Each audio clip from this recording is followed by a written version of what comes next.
Hey, it's Mac! What's going on, guys? It's your friendly neighbor, Nerd King Mac Taylor, here today to do the little intro for the Fred the Movie Pod. I was very excited to be able to start doing this with Olivia. As we were covering YouTuber movies, like the only YouTuber movies I was really aware of was the Fred movies. And it's what I kind of grew up with. You know, it's something I remember coming out, something I remember being excited for. Fred is something I go back with as far as content and like watching YouTube and things as a child. So it was very nostalgic. It was fun and hot take. I liked it. So, we're in this new space. We're having fun. We're figuring out, I dressed up for this one, even though I ordered an XL shirt, but it came in an extra small and we made it work, even though I looked like an Italian sausage. We're dressing up, we're goofing, we're having a good time. So I think that's going to start coming through on these pods. But yeah, Fred the movie 1, which, we'll do 2 and 3 soon. But Fred 1, it was a lot of fun. It was a good time. I'm glad we did it, and I hope you enjoy it just as much as we did as we jump into Fred the Movie, the podcast. Hello and welcome to the Film Vomit Podcast, an extension of the Vomit series of podcasts. As always, we're your hosts, Mac and Olivia, and today, yes, we're talking about something I've been very excited about. I got dressed up for this, even though the shirt is way too small, and the wig is trying to stab my eye out. And I don't need to, wear an eye patch where I have to explain that, what happened to your eye? I'm like, I was doing a Fred podcast. I was Fred. And the wig stabbed me. Yeah. It gets really violent over here. I really like this movie. I'm really into Fred. I'm fucking in it. Okay, yeah. So today we're talking about Fred the movie. We're going to be going over the trilogy of movies that were on Nickelodeon. Not the show, at least not yet. Maybe one day. Mm-hmm. There's going to be a lot of build-up. We're going to spend a lot of time talking about this before we actually talk about the 83-minute film that is Fred the movie. Yeah. So there's a lot of Fred lore to go over. That is true. Olivia.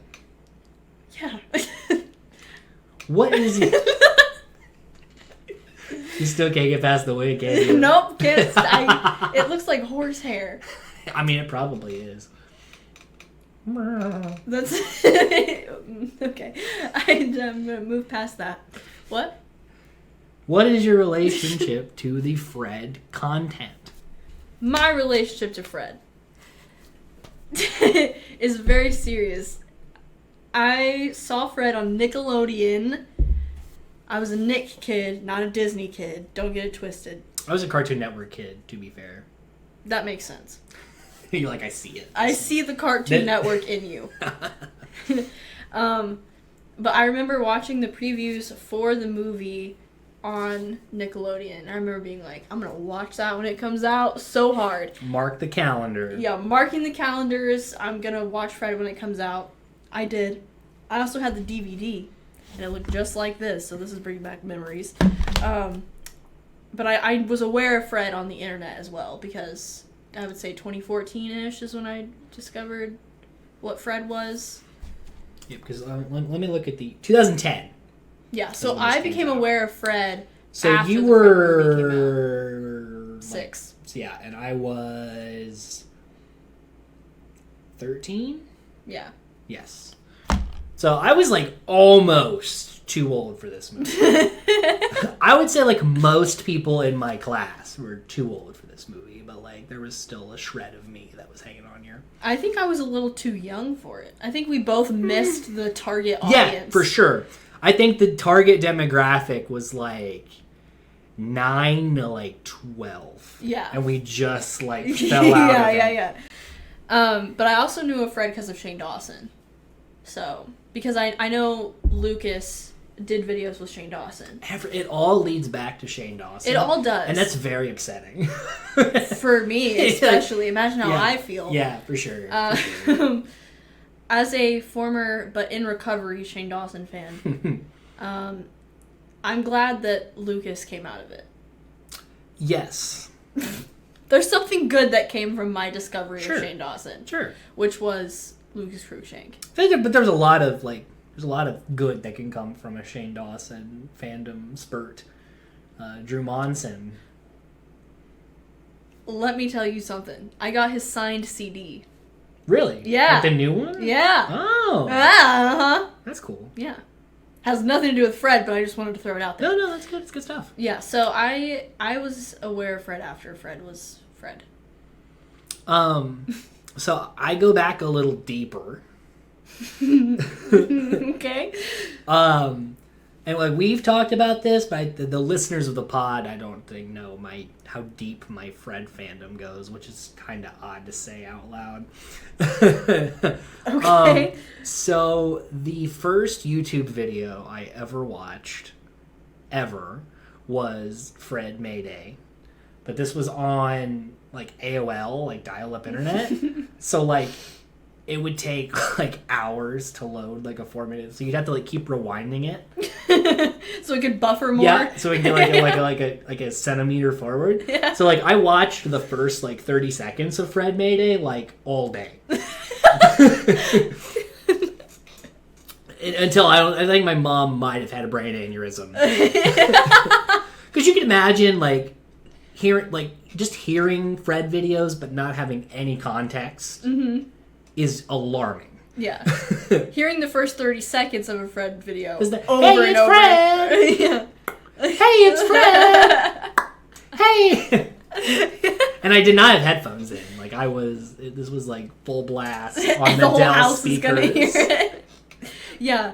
I mean, parents already don't love Fred because they're haters, but also... Well, my dad was born in 1952. Nothing I watched made sense to me.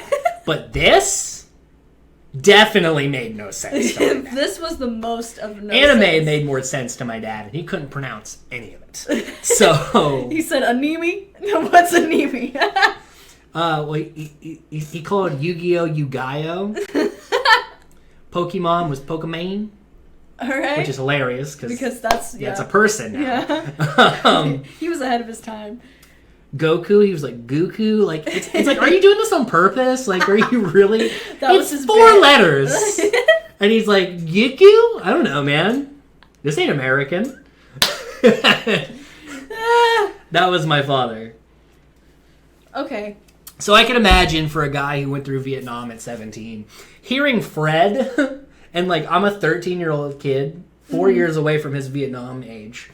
Uh-huh. And this is like a thing I'm like looking forward to. That's gotta make no sense. that caused a lot of issues in his head. For sure. For sure. Shaved a couple of years off his life, definitely. Oh no. Like one time, you know in Naruto, how they do like the blood summoning? No. So like they like cut their thumb and they like put it on a scroll and it like summons animals. I've never seen that. Okay. So I'm that was not the aware thing of in anime Naruto. either. And one time I was like convinced that like I could do this. So like What does this have to do with this? We're just talking about my dad right now. So Dadcast. So all right. imagine like 45-year-old Jerry McIntosh. Or no, at that time he's probably like 49. Walks into a room. And you're trying to summon animals? And his 11-year-old son is biting, like I'm drawing blood from my thumb. Ben, I cannot. And I swipe it on a piece of paper. Because I don't have a scroll, so I had like a piece of like printer paper. It's the same thing. And I swipe my blood across it. And you're trying to summon animals, that's the whole point? Yes. Okay. And so he goes, "The fuck are you doing?" Normal question. Yeah. And I said, "I'm trying to summon Gamabunta," which is the name of the frog in Naruto, the big one. And he's like, "What the fuck is a Gamabunta?" And then he's like calling my mom. He's like, "Connie, figure the situation out. I can't Figure out what the Gamabunta is. I can't process this. This is too much." Then he left for 3 days and cut his hair. Came back ready to go. Read a book on anime. Yeah. Came back in. Yeah. So this was Jerry McIntosh in a nutshell for my content. Okay. So again, I watched the Fred videos slowly. Slowly but surely. Slowly, but like very intently. Read a lot of Wikipedia articles. While waiting for the video to Yes, load. exactly. And I remember when he was on iCarly. Mm-hmm. And I remember that. Yeah. I was a big iCarly gal. Because I think it was called like I Meet Fred. I think it's the name of the episode. Mm-hmm.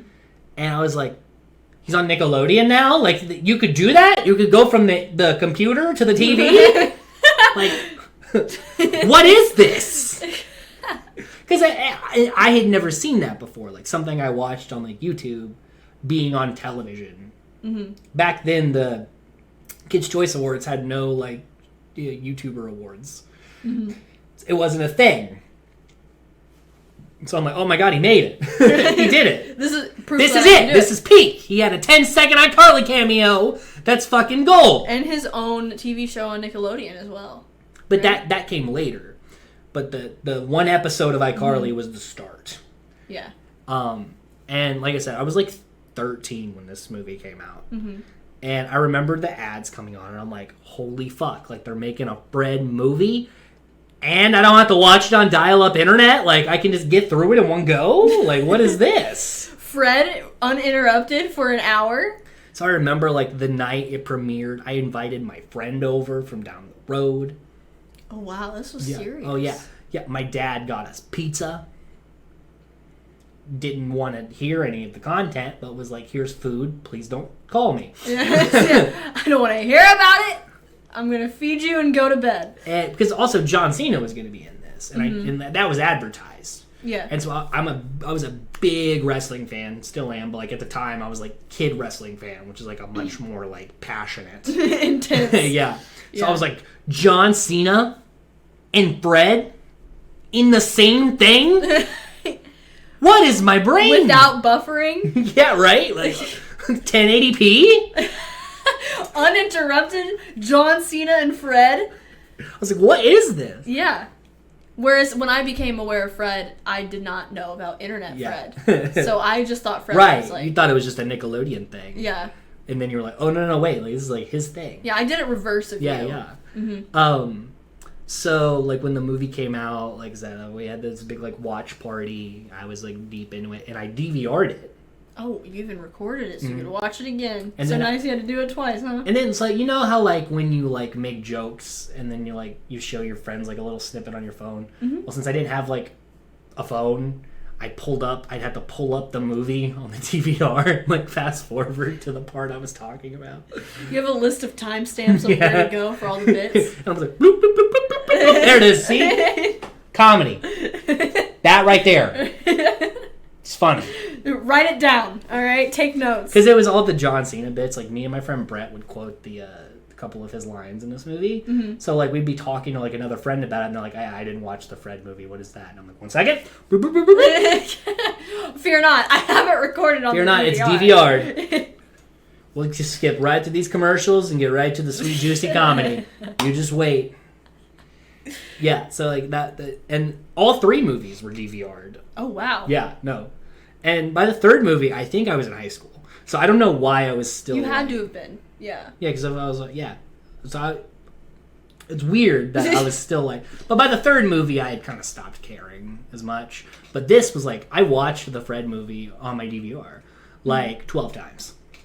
Like, I would just throw it on in the background and be like, oh, got some good quality comedy on. Gonna write some stuff down in this notebook. Yeah.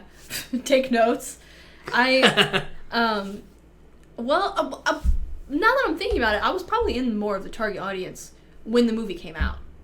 I was not. But by the time I had found it, like 2014, like Fred as a character, 2014, I was Sure. like 10. Now When you're in the this movie demographic. came out, I had already watched it, but I was like 6. If it came out in 2010, I was about 6. So, like I said, I was big into it. And then I went through that phase that we all go through where we're like, everything we liked as a child, garbage. I am older now. I have better taste in comedy. I've watched a Dane Cook special.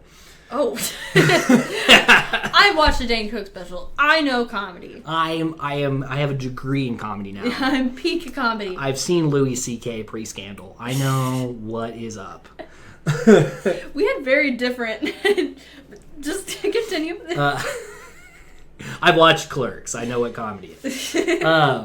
So I kind of shit on this movie for a while. without ever going back and watching it again. You were a Fred hater for a little. A little bit. And then it wasn't until, I think, 2019 that, because I still had these DVDs. Yeah. And so I was like, I'm going to watch all 3 of them in a row, see what happens. And I don't hate the first movie, and I had a really good time with it, and I was like, do I? But then I was like, ironically saying it. I'm like, oh, the Fred movie's funny, right? Oh, you know what I'm talking about? But now it's unironic. Like, I think this is a good movie. Yeah, I think I always unironically a fun liked it. movie. You know? Yeah. Like, it's not... There's a lot of flaws with it. Obviously, But it's a Nickelodeon movie. You know how many made-for-Nick, like, TV Nick movies are not good, but it's fine? Yeah. I mean, also, not every movie has to be, Their like... demographic is 10-year-olds. They're not Yeah. exactly going for, like, Monty Python levels of comedy writing. Yeah. I mean, and as far as the quality goes, not every movie has to be, like, The Godfather. Like, it can just be I fun hope to watch. not, because, like, The Godfather is a good movie, but it is very long. Yeah. And not something you're like, Thursday afternoon, you got a couple hours to kill, let's throw on The Godfather, see what happens. Light viewing. Yeah. I'm a little bored. Might watch The Godfather. No big deal. This is like a fun movie. That You can could throw watch. this on with your friends and, like, have a few drinks and, like, just goof around with this, and this is fun.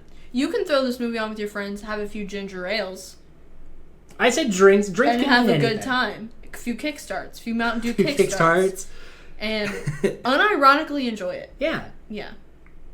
I was never a Fred hater. And so, like, since I have the DVD, this is the only, like, YouTube movie we've covered so far that I have the DVD, and I'll throw it on screen because you can't see it from the angle. Mm-hmm. But I'm going to read the plot synopsis on the back. I don't think I've ever read the plot I didn't synopsis. until today. Okay, So- throw it on me. And you got to use, like, the Nickelodeon, like... Commercial Yes. promo voice. Join Fred in his hilarious journey to find Judy. Okay. Hey, it's Fred, played by Lucas Cruikshank, in his first movie, and he's in love with the girl next door, Judy, played by Pixie Lott.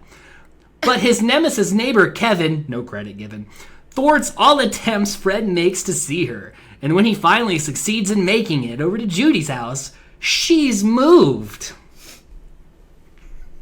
With the advice of his super cool dad, played by John Cena, Fred embarks on an epic journey full of gut-busting fun to find her. So jump in the kiddie pool and join Fred, Bertha, played by Jen McCurdy, and the whole gang for a hilarious good time in Fred, the movie.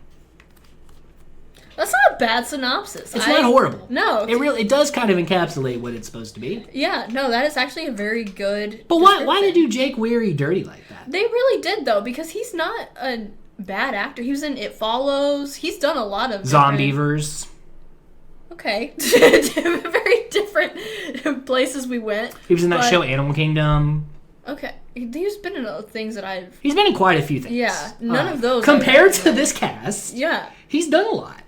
Jeanette McCurdy's doing her own thing now. Her book is fantastic. The book is fantastic. I have read it. Lucas is back on YouTube. Love to see it. Pixie Lott, I think, is still a musician. I'm not familiar with her. She was a popular musician in the UK, and for some reason, they decided to cast her. Because originally, fun fact, Miranda Cosgrove was supposed to play Judy. Right. Which makes sense because the iCarly, it would have like crossed over Yeah. more with Jen McCurdy being this too. But scheduling conflicts happened, and for some reason their backup was Pixie Lott. Like, Yeah, no, that makes sense. That checks out. Jeanette McCurdy, backup Pixie Lott. and then Jeanette McCurdy will get replaced in the sequel. But Jake Weary plays Kevin in all 3 and the show, so he was like dedicated to this Yeah. goofy thing. Because I think he was like in his late 20s.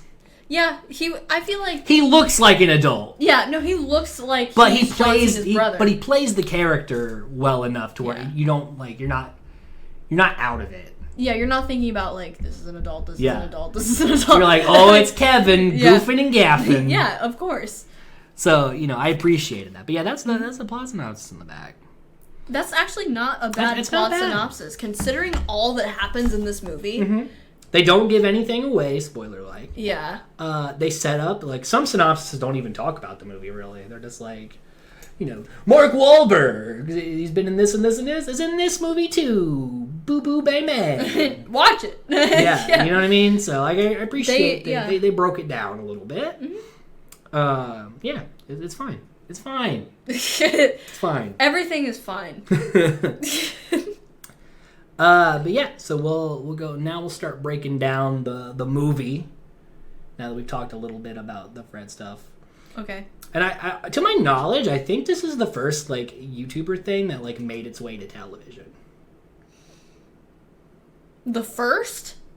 I think so. Okay. Or just the first we've talked about? Because I think it's the first. Okay. 2010? 2010? I mean, unless I I feel mean, like YouTube started started getting some traction in like 2007. So, you know what I mean? Like 3 years later, someone ends up on TV. That's pretty good. yeah, that's not bad. And Fred was one of the first like big channels. I mean, as far as TV, like YouTube, I feel like Rhett and Link had to have been on TV before. I think they were on, but they weren't like as Red Yeah. and Link. They just happened to be on like this early 2000s like web show. Yeah. You know what I mean? Yeah. Well. And like other YouTubers made movies and stuff, but like this is Nickelodeon, which is huge. Yeah. Big. And they're using, instead of like throwing Lucas into one of their normal properties or like, as Fred into one of their properties, like they put a lot of stock that this would work. They wrote a whole like hour 20-something movie about this character. And it didn't fail. Yeah, I think that they put a lot of faith in Fred, which is interesting considering at this time YouTube is just now becoming like a really big thing. So like, I think it's interesting that they really, and Nickelodeon of all networks. And Fred's kind of a darker, yeah, like the videos. Yeah, the videos are not pretty necessarily Nickelodeon friendly. But a lot of children watched it, and I think because they dial it back. Yeah. In the movie, and I think that they were like, "All right, we're gonna go ahead with this project, but like none of that shit. Leave it at home. We don't want none of that. None of that." But like they kept the key things. They just were like, you can't have like a prostitute mom, or we can't say she's a prostitute. You can hint at it, but we can't literally say it. Yeah. And the whole, like, all of his pill jokes, like, we're gonna dial that back or like more. Like Kevin actually like beating him up, or being like horrible. Like we can't do any of that. Yeah. But like, we'll do a little slicey slice of it. It's the Nickelodeon version. Yeah. But it doesn't feel like not Fred. You know what I mean? Like it doesn't feel like a shell of itself. Yeah. I actually think a lot of the things they changed work. Yeah, I would say I like instead of just character purely more. pitching up his voice, they like it's a slight pitch up. Yeah. So that he sounds like a child, not like a chipmunk. Yeah. Yeah. And that's much more tolerable because while going through and even in 4-minute increments, the amount of yelling and screaming is just like, oh, that's not funny anymore. Yeah. Whereas like this, and everyone always says when they try to harp on this movie, they're like, all he does is scream the whole time, and there is some screaming in this movie, but not as much as I like remembered it being. No, well, I think it's also really easy when you're a kid to think that things are a lot more outrageous than they really are. Sure. So like, just because his voice is pitched up a little bit, I think we thought like he is crazy and wacky, but like, Well, he is. well, yeah, but like for with that reason specifically. But like I said, with how they do it in this movie, it's much more tolerable for like a mainstream audience. And it's a lot of things to do. I think worked, but like him calling Pomeranian squirrels is in the videos, which I didn't remember until I rewatched. I'm like, oh, that is a thing, and like they got the lore. They did their home, and also Lucas was part of the writing team on this, so I think he kind of made sure he was able to throw some stuff in. Yeah. But they let him be on like the executive side, which is neat. I think that's probably why it works so well. I think if they have just taken, if he had just like given them, There was a bunch of like 40-year-old like being like, so what do kids like? Kids like yelling and Pomeranians. They're like talking deers. Yeah, singing. Exactly. They like car washes. Every kid likes a good car wash. Wash the thing through the windows. So let's dive into Fred the cinema experience. Cinema is a cinematic masterpiece is what it is. So we start off and they have it like cropped like a computer screen, which I think was a good way to like be like, you saw him on your computer with fucking AOL dial-up. Now here he is in fucking full resolution. Full resolution. And besides the commercials we shoehorn in, you're not getting interrupted. That's why you DVR'd it, so you can skip through that later. Yeah, exactly. And he's, I loved it like they... he acts, because he's supposed to be a child, even though he's kind of in high school in this, or middle school, but like, yeah, everyone's so much older. It's very odd at first.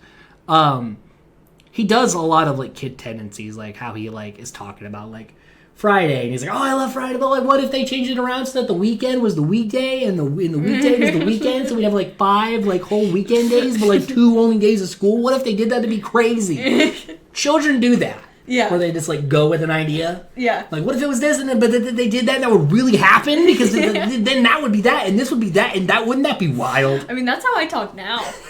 So You're like, I no change that. whatsoever. This is not what everyone does. Yeah. And also, like, you see him at school, and he's like, yeah, I got tons of friends. And he's, like, saying, like, oh, hey, see you later. And then there's nobody there. Everyone's just, like, ignoring him. And he's like, all right, I'll see you. You. You. And he, like, full on, like, stalks Judy here. Yeah, that's something that we kind of glaze across when we're children. It's very treated lightheartedly in this movie, where he has like checks of like, but also like she lives next door to him. Yeah. So like you didn't have to like draw a map. Like, the map is just like next door. Do you know how to get home? Then you know where she is. Can you get home from down the street? He's like, that's what the map's for. House.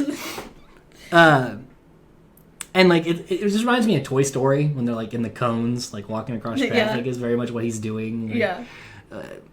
And then the gag where like he puts the tree branch between his legs, but he acts like it's like stuck in his butt, which is like a little bit risque for Nickelodeon.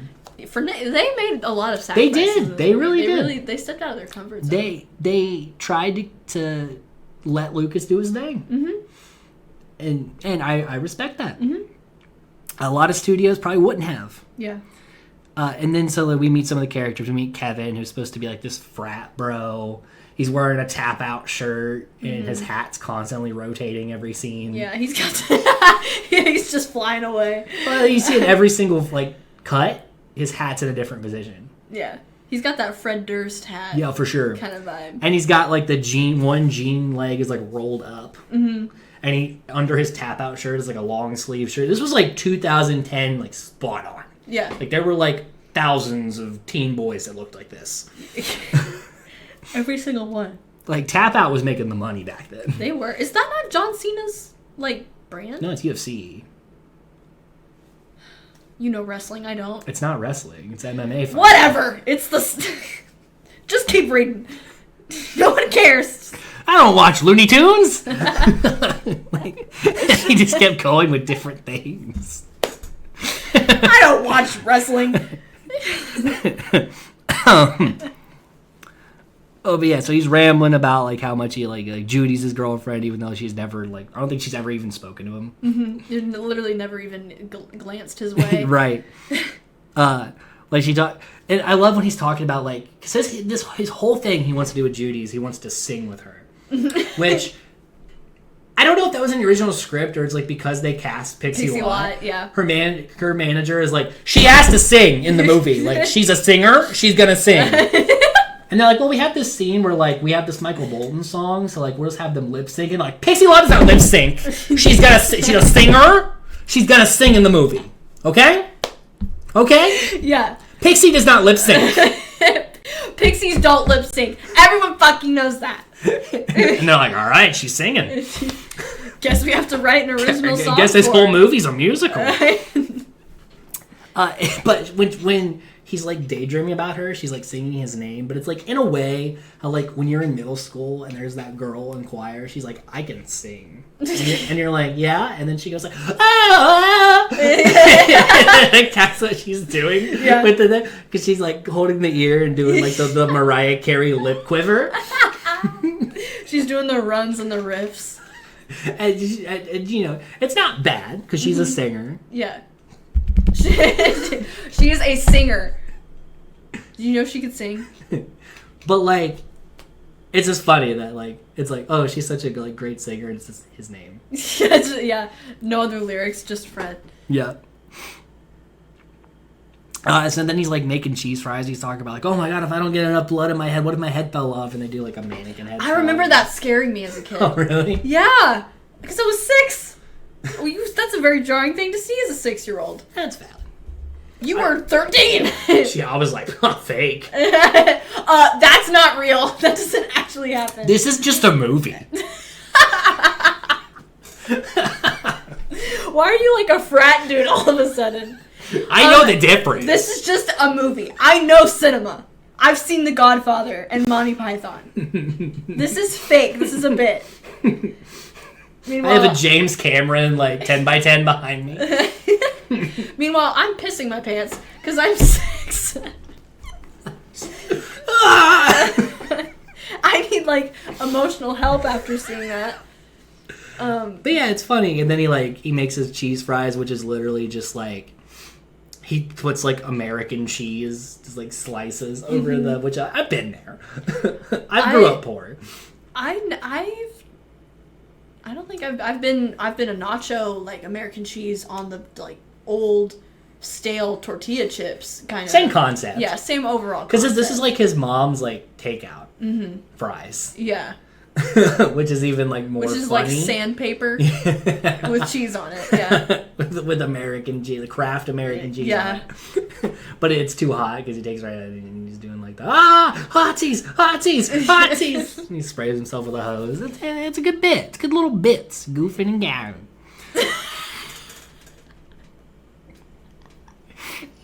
He's having a stroke. And he also does the oh my gamut, which is like his thing. It's how he like curses because he can't curse, so he says gamut instead of gamut. I remember being like, yeah, I'll start using that. That's part of my vocabulary now. I'm 6. And then he's talking about like why, because originally the Fred character is like 6, 7 years old, and then now, like I said, now I think it's like 12, 13. Yeah. Because like we can't have Lucas in an elementary school. It's Billy Madison. So yeah, that's Billy Madison. Also not allowed legally. Yeah. So like we can't do this. Yeah, we can't put we gotta age you up. In an elementary school and then put it on Nickelodeon. Yeah. We can't normalize that for the children. No. But the reason why he's so upset is because Kevin sang with Judy. Mm-hmm. And also Jake Weary, not a bad singer. No. Yeah. Not a bad singer. No. The only parts that he sings badly is when he actually has to like try, where he's like straining his voice, trying to throw off the notes. Yeah. Again, we got to give Jake Weary more credit, okay? He did the work here. This is a Jake Weary fan podcast. For sure. Seems like a great guy, too. Yeah. You can't play this character and, like, be an actual douche. You know what I mean? Yeah, you have to... There has to be some level of self-awareness to, like, really pull off the comedy ham up of the it. douche, yeah. Yeah. So it shows them singing, and it's funny because Fred's still like snapping to the beat, but he's like, and I find that the visual of that is great. And then there was also a bit because he's changing his clothes, but it's like the same. You know, it's like every cartoon character. You open up their wardrobe, and it's the same outfit. It's you. That's my work shirt. I'm just saying, it's jarring. We all don't wear the one work shirt like you do all the time. Keep reading. This isn't about me. And then, so he's having like tons of daydreams and delusions. Because Fred's supposed to be like a very mentally unstable person. Yeah. So like, but they play into it more kid friendly with this. But he's like, it's like him and Judy in like swimsuits, but he still has the suspenders, but they're like leopard print. Yeah. And there's also still like a kiddie pool because that's his only pool he can think of. It's just the only kiddie pools only exist. That's it. And he calls her British accent a Southern accent. Yeah. Which cracks me up. Yeah. And he's like, I'll have Kevin arrested for the way he's saying to you. And he's like getting like Taken out by the cops. Yeah, which is a very kid way of like Thinking how to of solve your things. problems. Yeah, like I'll just have him arrested. I'll just call the cops on you. Yeah, my dad is a police officer, and he will have you arrested. Yeah, like that's a very. If you kid look way. at my girlfriend again, you're going to jail, bud. Were you ever threatened like by being arrested by a child in your class? No, just my mom. I what? Okay. She like stopped by the police station, like, it's in there. You're gonna go in there. How unruly were you as a kid? I was pretty fucking good. I was threatened by a classmate. So, like, I understand how it Citizen's feels. arrest. Yeah, I was almost citizen's arrested. Smack you with a juice box. Get the cuffs out. Yeah, I mean, no, mine involved a slap bracelet, but just, Oh. it's a long story, just... But no, I was a very, like... So imagine, like, my level of, like, sarcasm, but, like, with, like, an infinite amount of energy. Oh, wow. Yeah, that's a lot. They had to put shoes on me because I would run on my tiptoes when I started walking. What? I don't know. You're just into that kind of thing? Or? I was just like, I guess I walk like this. And they're like, no, you don't. You just really wanted to wear heels. So they just put Really? shoes on me and I had to flatten my feet out. I was just like prancing around everywhere and they're like, put some fucking shoes on! Picturing your father watching you skip around the house like a deer. So, Really just... so like our living room and kitchen, it all went in like a circle. And I would run it. Like a racetrack. You got the zoomies. So I'd just be like, on my tiptoes. It's like fucking... it's going for like 20 minutes. And he's just sitting there like...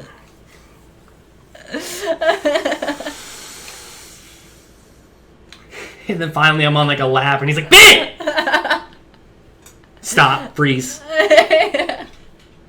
Stop. Why? Just stop. What are you doing? I don't know. I'm watching TV. You were also watching TV. Yeah, I'd have the TV on and I would run. Run laps Yeah. while you're watching TV. Yeah. See, I can imagine why, like my dad was stressed all the time. Nothing made sense in his life for, like, decades. It's like, who is he? So he's talking about how his house everything in his house was perfectly constructed for spying on Judy. Exactly, yeah. Yeah, Right. he's like, my bedroom was built to have a perfect view of Judy's room. But like as a kid, you like your world that you operate in, no matter how small it is, like that's it. Like forget out of state, like out of your like house, the world does not move. Exactly. There is just that. Things were very stationary to me as a kid. So it's easy for a kid to be like, yeah, of course this house was put here for me to crush on this girl. Why else would they have built it? Yeah, to live in? No. For to other look at Judy. Yeah, come on. Before she was here, it was just land. Dirt. Yeah. Just dirt. Nothing. He's nothing. Garbage. Oh, also, like, so, like, the one time she interacts with Fred, she's like, Kevin and the other kids are, like, beating him with dodgeballs, but they're supposed to be in gym class, but it looks like they're, like, in front of the school or Yeah. It's very weird. It's almost like they took him out back. At recess. Maybe, but they're wearing, like... Yeah, they're wearing, like, gym clothes. outfits. Yeah. So it's like... Which, you know, that's a very gym coach thing to do, but, like, take the nerd out back and pelt him with a ball. Yeah. 'Cause that's what our fucking gym teacher did. Yeah, okay. The first time we had to take showers, he let the 8th graders bring basketballs in there. Yeah, interesting time. So yeah, I understand. Like when I see Fred getting pelted with the dodgeballs, I'm like, okay, I've been there. Yeah, you really relate a lot to Fred. You have a lot to say about this because you really understand it. I get it. Yeah. My house was also perfectly designed to see Judy's house. Yeah, exactly. It's like I get it. Yeah. I totally understand. I got it. Oh, he also so there's like a little like brick wall between our yards. And he's like, of course it was put there to keep us apart because we're in love, and you know, for some reason I can't just hop on over that wall. Yeah. It's not that big.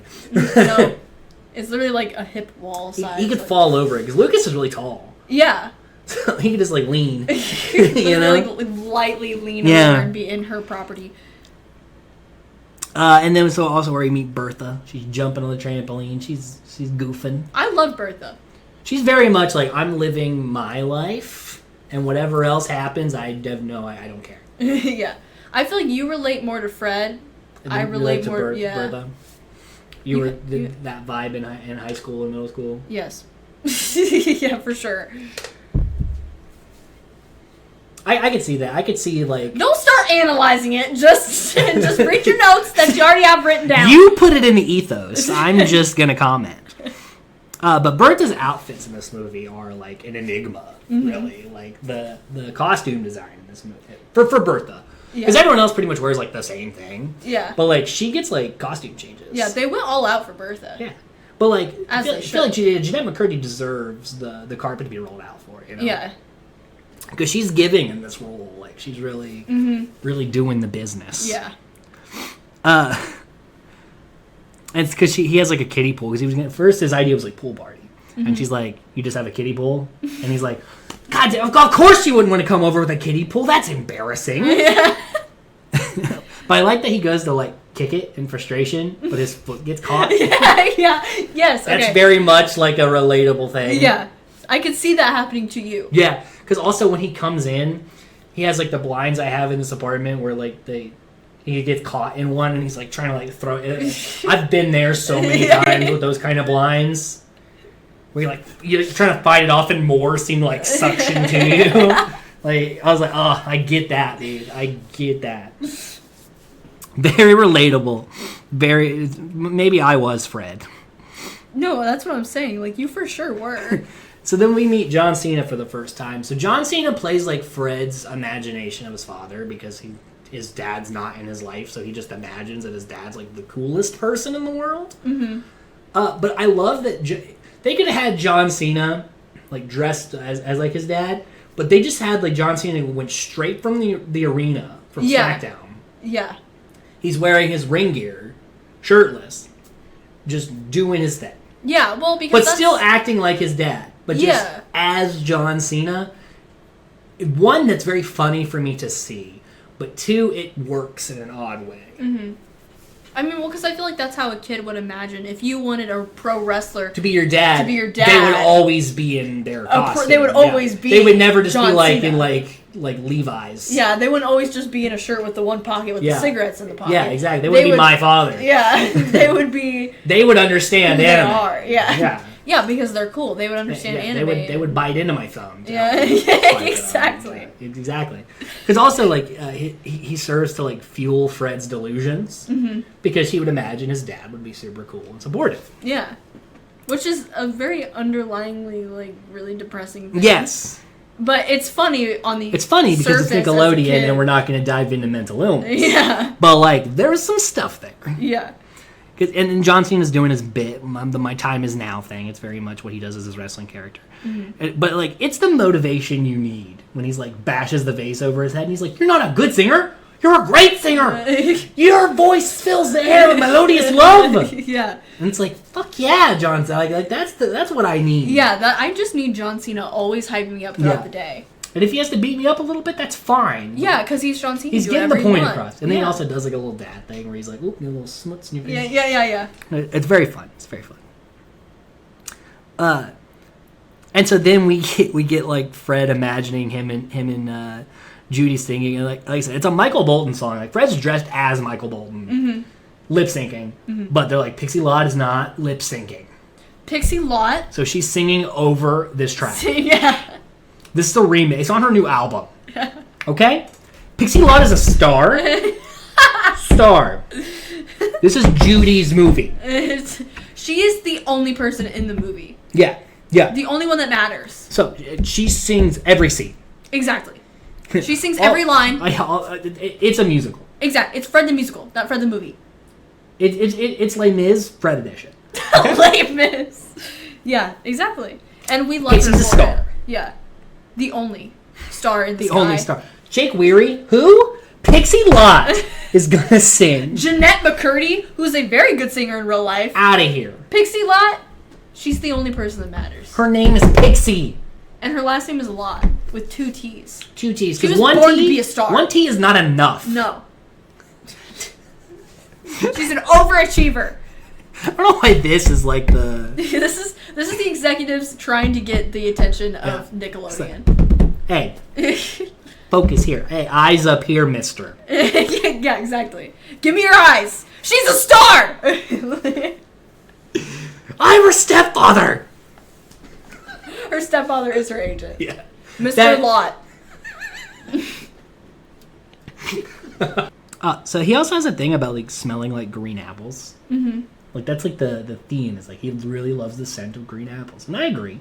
I'm down. Yeah, no, I get I'm that. down. I understand. It's that. fresh. Yeah. So this is where the whole point of Fred not just going straight to Judy's house because like Kevin is also like across the street, and Kevin's doing the most like 2000s douche thing I can think of. He's breakdancing in front of a mirror in his driveway. Where all mirrors are supposed to go. Yeah, So you can see it's like yourself a park. full like vanity mirror that he's like drug out of the house, and it's like in the driveway, and he's just like, you know. The hat is moving every scene. Yeah, literally every cut, his hat is in like a different position to the point where I think it has to be intentional.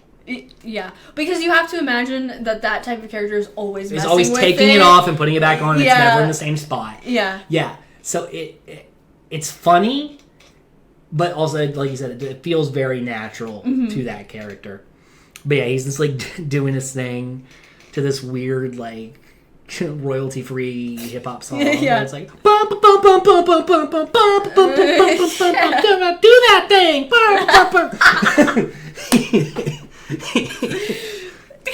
They're like, they can't afford like real music. No, we can't have like Ice Cube bumping out here. We gotta have. And they're like, Pixie Lotto's singing the music. And they're like, Pixie Lot can freaking breakdance and also beatbox, so you should let her do at the it. same time. Yeah.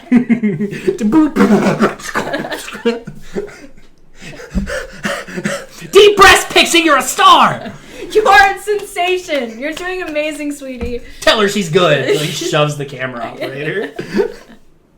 That'd be like a good sketch. I don't know why we've created this character. I love around it. Pixie I Lot. love it though. It makes her much more tolerable in this film. Yes. Her acting is non-existent. I wasn't gonna say it, but And you're no, right. no shame. She's a singer. She is a singer. She's a star. But no, like she's not. She didn't like be like, I want to be an actress. I think they were just like, hey, like We have a role for you. maybe do this thing. So I'm not expecting her to be like really good, but like she pretty much just kind of bullshits her way through the scenes that she's in. Yeah, and she probably doesn't care. No, So, definitely. She's doing just fine. She's not gonna go all out for Fred the movie. Yeah. But you know who is? Jake Weary, It's Jake Weary. goddamn icon, He's an actor. with the act like almost like hawking a loogie so Yeah. hard. He's just so good of an actor. His hat keeps turning. I had to write it down. I also love that he's like, I can't go outside. Kevin will undermine my self confidence. It's like, oh god, I feel that, dude. I feel that about everyone. Like that's his biggest worry. It's not like getting beat up or anything. He's like, he's gonna undermine my self esteem. He's gonna make me have lasting issues. I'm gonna have to figure out. And like a few years I from can't now. afford anymore. Yeah. And it's like, oh man, that's deep. Yeah.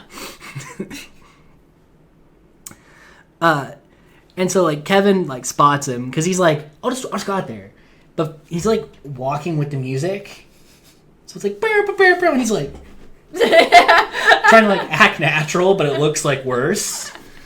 And Which I've done. yeah, I mean it's hard to act natural when you're like under pressure. Yeah, and nervous. Yeah. Yeah. you're You're like, this is natural, right? Like, I'm just sitting here. I'm just sitting here like a normal person. I don't know what you're talking about. There's nothing wrong here. There's nothing wrong. But so Kevin does it's very bro-y, where he's talking about Judy and he's like, oh yeah, we were just hanging out the other day and she was telling me how much she doesn't like you. You know, we hang out all the time. You know what I'm talking about? Mm-hmm. Or it's very much like yes, I'm telling a story. Don't ask any questions. I'm don't just have gonna any get answers. through this as fast as possible because I don't have any details to give I'm not you. gonna let you say anything. I'm just gonna keep talking until you walk away. Yeah, because I cannot give you any information that you're looking for. Because I've just been breakdancing in this driveway the whole time. I have not seen one person. I've seen someone in weeks. I've been in my room or in the driveway, That's it. turning my hat around. See, my mom's working for Progressive. His mom is Flo from the Progressive commercials, which is like... I Listen. don't even want to get into that because what? Well, like, I know she's an actor. She's in stuff. Mm-hmm. But it's always just like, that's what I see. It's jarring. So when she pauses, I'm like, oh, it's Flo from Yeah. Progressive. What are you doing here? You're supposed to be teaching me about car insurance. Yeah. In between episodes of No one in this Phil. movie is driving, Flo. Yeah, obviously. They're walking everywhere. And they're riding their bikes. And it's funny because, like, the insult he throws out to Kevin, he's like, you can't even sing. And he's like, I can sing. And there's something so funny about, like, a guy in, like, a tap-out shirt and, like, a Fred Durst hat being like, I can sing. I am a singer. I'm a singer, okay? Like, he even says, like, since day one, I've been told I had perfect pitch. Perfect pitch. Day one. Came out the womb and was just riffing. My cries, perfect harmony. My cries were always just perfectly harmonized with the sound of the buzzing fluorescent lights of the hospital, okay? And I don't want to hear anything A different. nurse fainted. She was so annoyed, okay? All right? It was so beautiful. I'm on the backup of most Mariah Carey tracks. My mom is You can hear my Flo from cry. Progressive. Yeah, obviously. Born to be a star. But yeah, so that just cracks me up. And even says, like, this is my cul-de-sac. But, I like, own this cul-de-sac. it's not even okay? really much of a... It's literally, like, the tiniest loop. Mm-hmm. You know? As someone who lives on a cul-de-sac, It's like 4 houses. yeah, that's not a cul-de-sac. That's a circle. But that's a loop around. Yeah. That's 2 driveways. It's 2 drive. It's just 4. It's literally the smallest cul-de-sac in the world. But But owns it's his. it. Everything the light touches is his. And so he thinks Kevin is, like, trying to break into this, but it's his mom trying to get in. Mm-hmm. But it's so funny because it's his thing. He's like, I'm going to have the cops arrest you with the fattest people. Like, that's his, like, you're going to be in prison with fat guys because he doesn't know, like, how to, like... He's What like, he is doesn't an know what actual happens in threat? prison. Yeah. Yeah. He's like, they're going to be fat, and where are you going to stand? You're not going to have any room. Where are you going to stand? You know? Where are you going to sit down? Nowhere. Nowhere, because there's have all to these stand fat the whole people in time. here. So you're going to have to just... Your ankles are going to kill you, dude. Just such a kid threat. It is. The actress that plays his mom, she really also goes like a hundo in this movie. Like, She does in every movie. because she's never like a really big character. She's always like a side character, but she puts like the effort. But damn, is she gonna act? She's gonna be that side character. Because just like even like she doesn't have a lot of lines in this movie, but just the way she like delivers the lines sounds like someone who like just was shit faced like an hour ago. Yeah, an hour ago. You know what I mean? Like they're starting to sober up and they're trying to go about their day. Yeah. And like her facial expressions and her body language, it's like it's a lot. Like she's acting, Pixie. She's acting. You wouldn't know about that because you're a singer, but she's an actor. Okay. Whole ass body acting. All right. Yeah. But she's so good with it. She's like, I'm taking a nap. Like she like, stretches out the word. And it looks like she's about to pass out when she's saying it. I'm taking a nap. Freddie. You're a good boy. You're a good boy. I'm taking a nap. No singing. That's what I imagine your like mom wanting to do with you as a child. She's just always tired and needs you to be quiet. Both my parents worked full-time factory jobs. Yeah. And then like came home to like You whatever I running was circles. doing. Yeah. Running circles around the coffee Me table. leaping into their bed because I saw a mouse. Not even just like, hey, can I get in bed with you? I mean, like Batman coming down. Just like, just flying squirrel. like they just open through their the eyes air. and I'm just like, I'm coming in hot. There's a mouse on the floor and I can't have it touching my toes. I love picturing you as a kid. I was a fucking menace. You were. Then John Cena comes back, and this is what I quoted with my friends all the time. Mm-hmm. So when he's like, "No son of mine's gonna hide from Kevin." We would say that a lot. We'd be like, "So you just gonna hide from Kevin?" And we went to school with a guy named Kevin. Oh. Was he a bully? No. Oh. No, he got bullied a lot. Oh. But it's okay. He's doing okay. Okay, that's good to know. But so we had that, and then when he like AAs him, goes with John Cena's finisher move, through a table, and he goes, "Yeah, my house." We would do that a lot. Like we'd be playing ping pong, and you'd score, and you'd be like, "Yeah, fucking my house." Okay. Yeah, there's a lot of that. So like we heavily quoted the Fred movie, unironically, it as sounds 13-year-olds. Yeah. So like you can tell we were not in anything. You were not in sports. Hey, he also talks about the wall. He's like, the wall was just put there to keep you guys apart. And he's like, I knew it. That's what I love, is that even he really is validating as really a dad. is. Yeah. Really is. So he's trying to get past the wall, but like in the most like destructive way possible. And he's just like ramming his head into the wall. It's like, is this working? Is this working? If I hit it enough times, I'll go through at some point. And then he's like screaming out. His mom's like, "You need to go to the hospital?" He's like, "No." She's like, "I'm taking a nap." Which is such like a latchkey kid. Like, no, like mom that's is tired for sure. all the time and also a little hungover. And she's like, "Are you bleeding or have cancer?" "No, I'm going back to bed." Okay, yeah, no big deal. That is, you can live with that. So then he decides like dig a hole like to her yard, and the joke they do is really funny because he digs and he sees like two Asian kids and he's like, "Oh no, I dug to China," and you think like that's the joke, but no, it's because an Asian family moved in next door, so he got to where he needed to go. Yeah. It was just different people, so I love that it was like the nuance for that joke because they very easily could have had him like in China. Yeah, and it would have been like, "Oh, outrageous, LOL, Fred." But it's the fact that he actually accomplished exactly what he wanted to do. He just doesn't understand what happened. Yeah. So I love that. And he also like hits a cable and like electrocutes himself. But it also like Kevin's like running on a treadmill and it like stops and he breaks his forearm. And then he's in a cast like the whole rest of the movie. And I love that that's how it happened. Yeah. But also like the garage that he's in, so he's running on the treadmill. The mirror has now been drug into the garage, so he can look at himself while he runs. Exactly. And there's also like a punching bag hung up. Like it's very much like douchey frat guy kid that wears a tap out t-shirt. Yeah. Really, the tap out t-shirt tells you everything that you need to know about someone. I knew a kid in school that had a tap out shirt, and I'm pretty sure that was them. They drink Monster, 100%. Always. They're rocking DCs or Vans. Which, no judgment. DCs. I love me some Vans though. They're comfortable shoes, but they're rocking probably the DCs. Yeah, we know. And they're like worn down DCs. They're not new. They look like they're like wide. They're wide because they've been worn for so long. and like they were originally like black, but now they're like some like off brown. Like it's like they're never laced up all the way. No, never. No.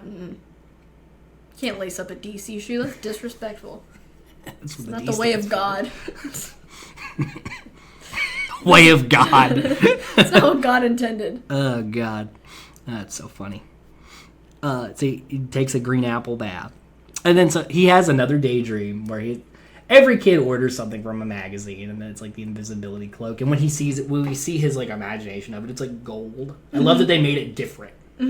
So it's like gold, he puts it on, and he's like messing with Kevin. He's like, "Ooh, floating ball, Kevin, floating ball." Because that's what a child would do when they're invisible. Like, you know, they're not going to like rob a bank or like, you know. Yeah, they're not going to do anything that gives them financial gain. Floating ball over here, isn't that crazy? Because that's where you would do. Yeah. But then when he actually pulls it out of the box, it's just like a camo poncho, which is so funny.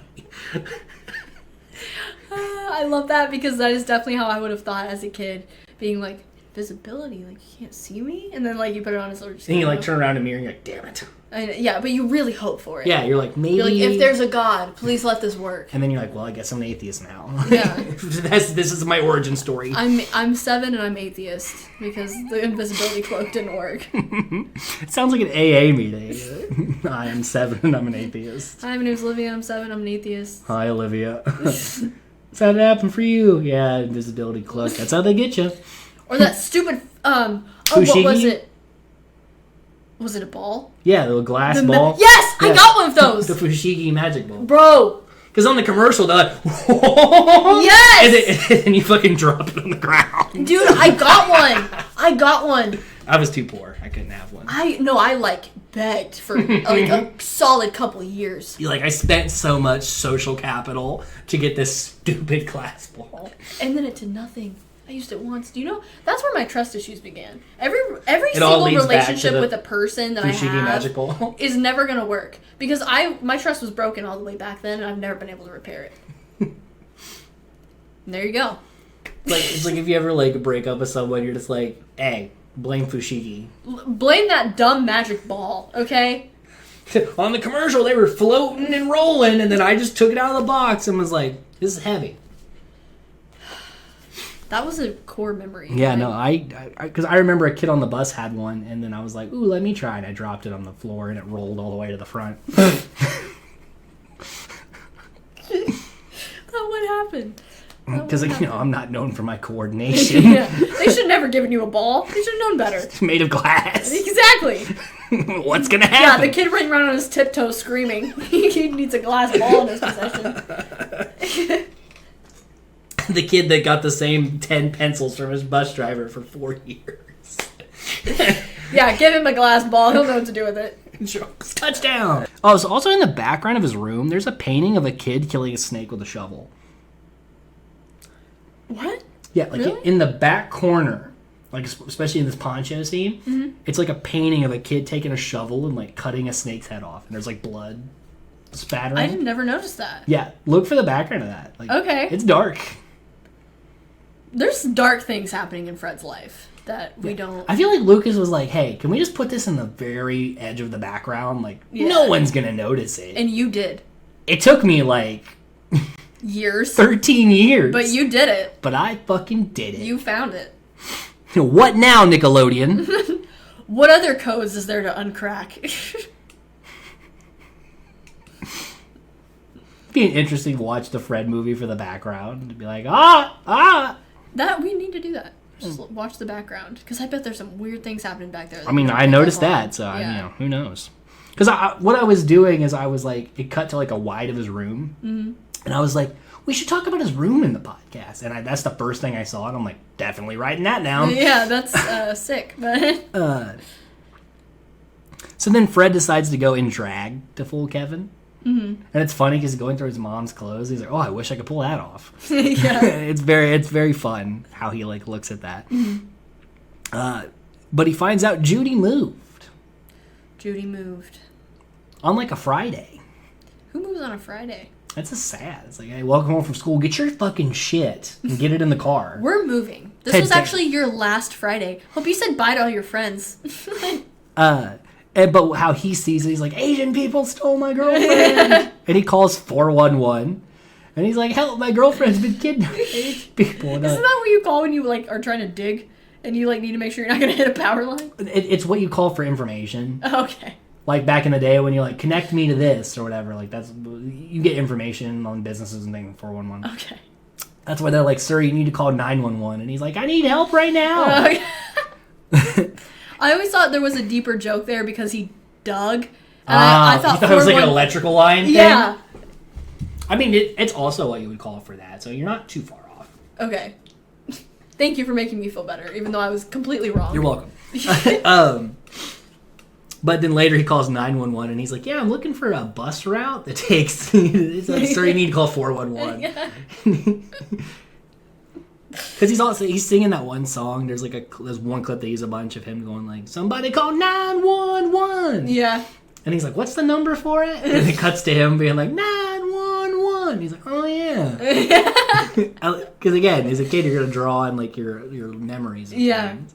And I like that they play into that. They really do. There's a lot of fun little bits in here. Mm-hmm. And we haven't even got to really the goofy parts yet. This is just the normal part of the movie. The normal part of the movie. Yeah, quote unquote. So, but it's funny because when he gets done with this, he like has to struggle with the phone cord because he wrapped himself up in it, which is very much like I've done this before. I've not. My grandma had a cord phone, and like sometimes I would pretend to call people. Aww. Because I didn't have anyone's number, but I would get caught in it though because I would like do the like how's it going? Oh, you need information for this? Let me write that down, and then I would like be wrapped in the cord and be like shit, and have to like Again. just walks in the room like God damn it, Ben. Not again. We've been over this. Who are you calling? The governor? 411. It's an emergency. Oh goodness. But and also he like has like a mental breakdown in the living room and like tears everything up, but then he cleans it up. I love the montage how it like cuts to him abruptly like vacuuming. Because yeah, you're gonna clean that up for your mom gets home. Yeah, because you don't want to get in trouble. Yeah. It's like she'll only notice if it's still a mess. Yeah. And he's singing a song in bed. He's like, Judy moved away.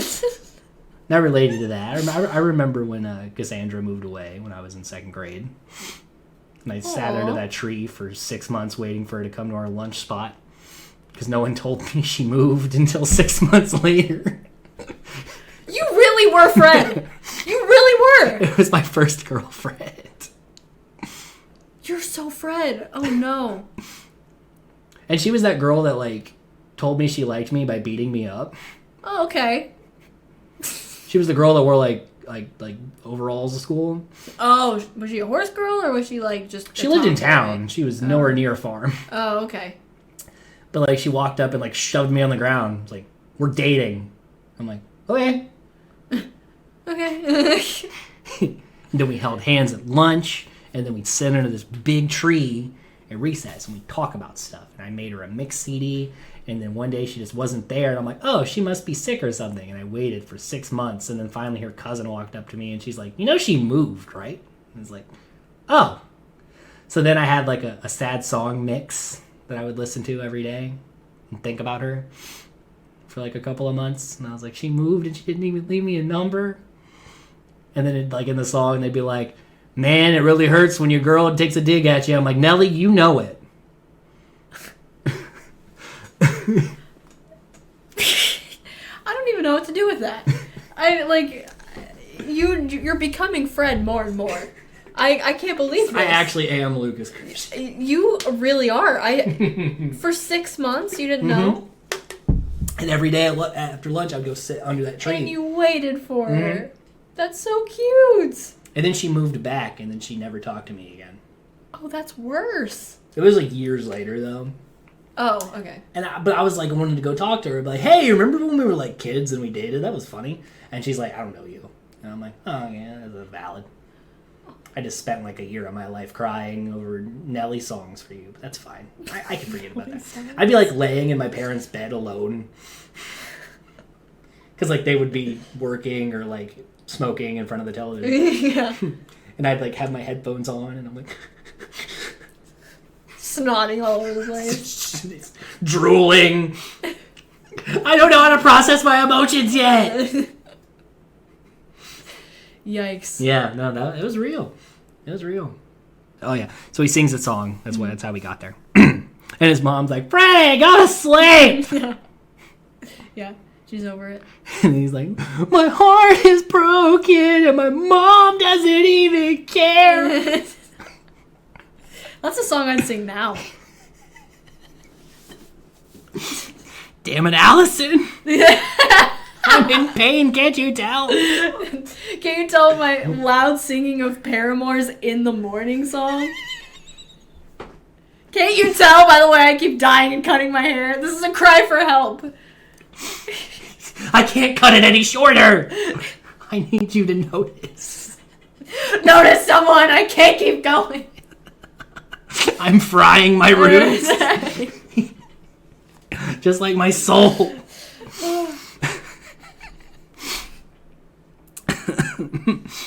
Oh, goodness. So then his dad comes to whisk him away in an armored car, and his mom's the gunner on the roof. Mm-hmm. And when she's doing like the gun, like she's like going limp because she's so like drugged out. So like when she's shooting, she's like, Which man, I love her commitment. It's so good. But he's, again, like, reiterating everything. He's like, Judy's been kidnapped by kidnappers. Because, you know, as a kid, you wouldn't know the intricacies. You're just like, well, clearly they're professional kidnappers. So all they do is kidnap. All they do is kidnap. That's people. their job. That's clearly their job title. Yeah. They have a 401k, actually. Yeah, they have a retirement plan and everything. Right. And he's like, by her parents. He's like, I knew it! Which is such a kid way of thinking about just moving away. Yeah, like, her- well, her parents are obviously the bad guy. They kidnapped her. She was took her screaming and away. crying, and they drug her away by her hair and smacked her. Smacked her. That's clearly what happened. Obviously. Yeah. They didn't let her listen to Paramore one time. No! Exactly. But then it's funny because he like looks at him, he's like, why don't you have your seatbelt on? Again, a very dad thing Yeah, to no, do. I love that. At the end, there's always like just a little smidgen of like how he would imagine a dad and him would interact, which is like, oh man, I feel for you. But so he's like, yes, I gotta go get her. But it's funny because like in the imagination thing, he turns on and she's like under the bed, like in Taken, and he's like, Judy, I need you to listen very carefully to me. You're under a bed right now. And then she gets drug out like and Taken.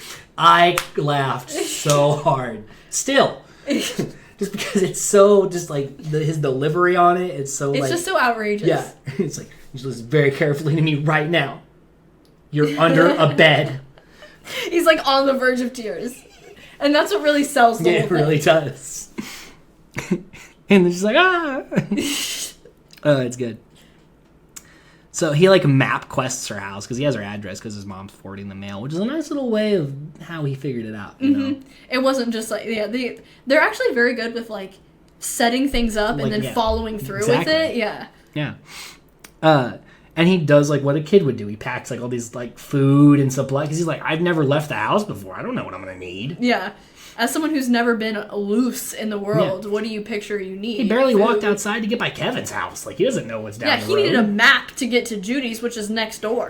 Right. So, you know. So this kid needs help. Yeah. And then it's also where he talks about little Evan Weiss getting lost in the woods. Which scared me as a kid as well. Which Evan Weiss is apparently a producer on the movie. That's fun. Oh, yeah, I like that. Threw Okay. him in there. They were playing ball like right next to the woods, and then like the ball gets thrown in, he goes in there, and the woods is like. It's like, what the fuck? I was more scared of when he sees him later on and he comes out and he's like a caveman. I'm alive. Yeah. That, I don't know, that freaked me out really bad as a kid. It wasn't the woods, it was just like people In the woods. in the woods. People So don't you're not belong supposed in the to be woods. in the woods. That's why they're called the It's woods. 2010. Yeah. I'm 6. No one goes in the woods. Ever. No Not one's without ever their been in the parents. woods. Yeah. Parents' permission. Duh. If you can't get on Disney Online, then you can't go in the woods. That's the rule. That's logic. So this is weird like ketchup scene where he's like, "Do I need ketchup?" And he's like squirting himself, and then like people off camera are like firing. He's like, "Ah!" Yeah. And he's like, "I hate ketchup." Yeah, I like that the scene where they seem really random and like they don't make any sense, but I love that it adds to the movie because it's literally just what It's a his kid's imagination. Yeah, you would would think be. of weird shit. Yeah. It doesn't have to make sense because like when does a 10-year-old kid make sense? Exactly. Never. It's just called I still don't make nonsense. sense. Right. And then they let this be in the movie. He steals $25 from his mom's purse. Mm-hmm. Never comes back on him. Yeah. Yeah, it's not like she finds out later, like at the end of the movie when he's succeeds, she's like, "Where's my money?" Like he has no negative consequence, To anything he does. but from stealing money from his mom's purse. Yeah. And they put that in the movie. Yeah, but I also think that's like realistic. She gonna notice. They're like, "Yeah, kids, go ahead and steal from your parents." They're See what not gonna happens." know. Yeah, Nothing's it's gonna an happen odd to message to put you. in a Nick movie, Yeah. but like I don't know, I respect it. Mm-hmm. And also, like, she's not gonna notice. She's too drugged up. Exactly. Which they don't say, but we do. Well, know. we know. Yeah.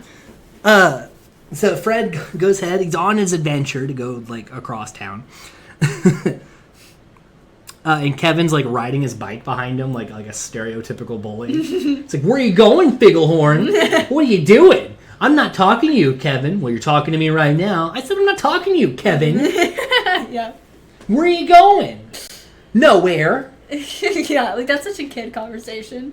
Also calling everyone that you don't like by their last name. Yeah. That's such a bully thing to do. Or like Fairly Odd Parents, like with Dinkelberg. Yeah.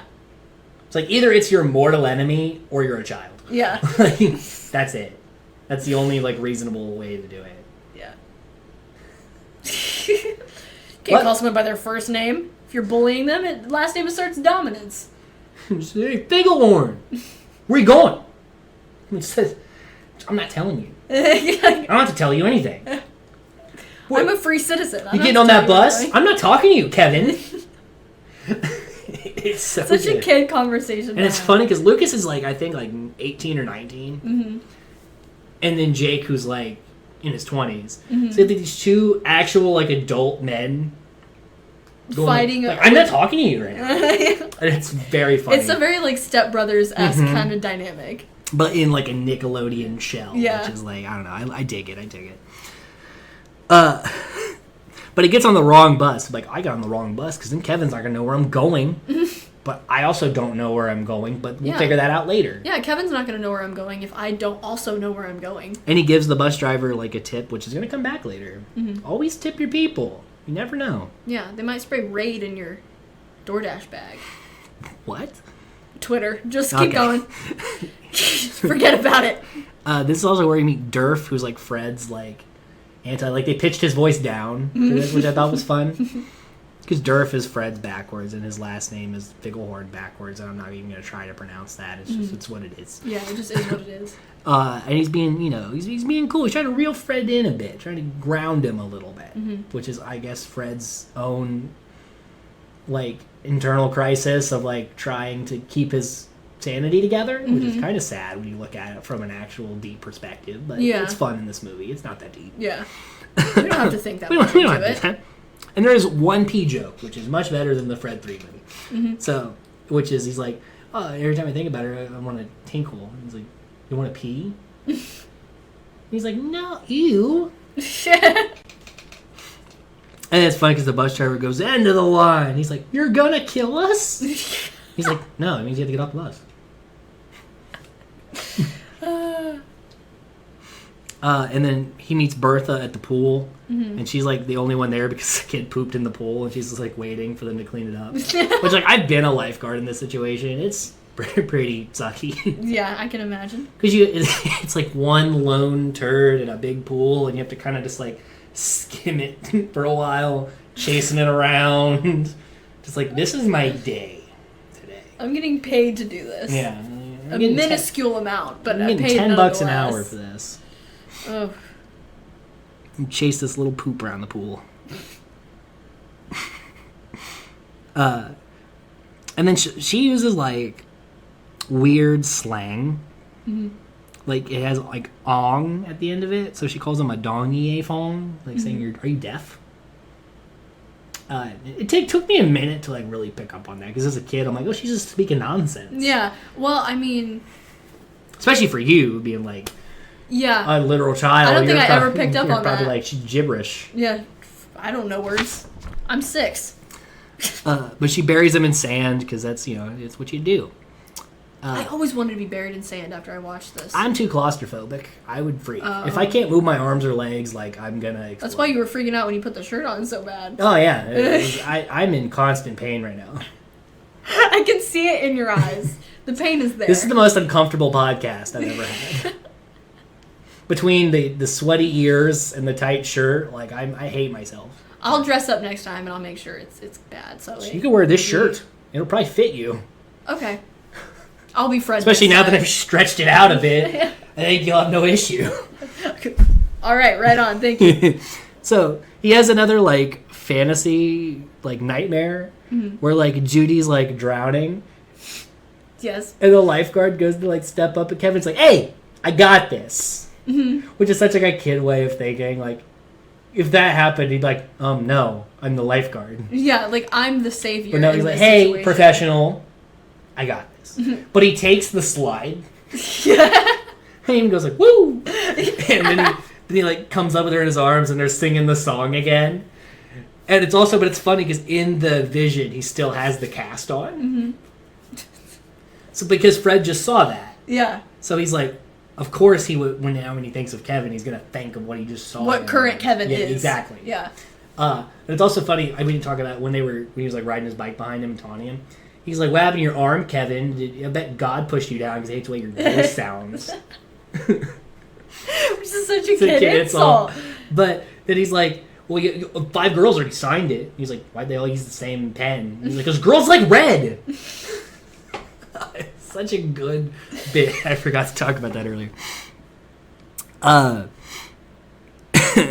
yeah, so then like as they're walking by, Kevin like kicks Fred's face. He goes back to reality because of this. So he goes to the laundromat because he's covered in sand. Mm-hmm, obviously. And he's like stripping down to like do his laundry. Mm-hmm. And the laundry attendant, played by Gary Anthony Williams, comes up and he's like, excuse me, please don't get naked in here. And he's like, I'm in my underwear. And he's like, I'm not naked. Yeah. I'm in my underwear. And he's like, doesn't matter. No one wants to see you in your underwear anyways, so there you go. Like, I think he says something about like, I've been told to have a good body or something. Mm-hmm. Like, it's a very odd response for a child to give. Yeah. He and says it's a little something concerning. about like a physique. Yeah. Yeah, he says that. And it's like, yeah. Who said this to you? Like, show us in the doll, Fred. Show us on the doll, Fred. What they said, where they said it. Where they're at right now. We're going to have the cops arrest them. But then, so he's like singing like, yeah. Yeah. And the guy gets it, he's like, no, no. Gary Anthony Williams is great. Like, he's a very small role in this, but like he's chef's kiss. Mm-hmm. For sure. And then he goes to the car wash to clean himself up. Yeah. And just goes through it as a person. Yeah. And all the workers are just like, cool. Yeah, like, because when you're a kid and you think about breaking the rules, you're not thinking about the consequences. You're thinking about like, yeah. Everyone's thinking gonna about think getting super sprayed cool. in the face with hot wax. You're yeah, like, of course I could go through the car wash. The car can go through the car wash, and I'm in the car. So like, duh. Yeah, the car is an extension of me. I can go through the car wash. It's fine. Yeah, nothing's gonna happen. And yeah, so they go through it, and like even has a green apple scent and stuff. But his hair is like all like up. Yeah. And he doesn't realize it till like he has like a daydream. Him and Pixie are singing like the very catchy like, "Give me that beep beep." yeah. And he's like walking in the middle of the road. He's like beep beep beep beep.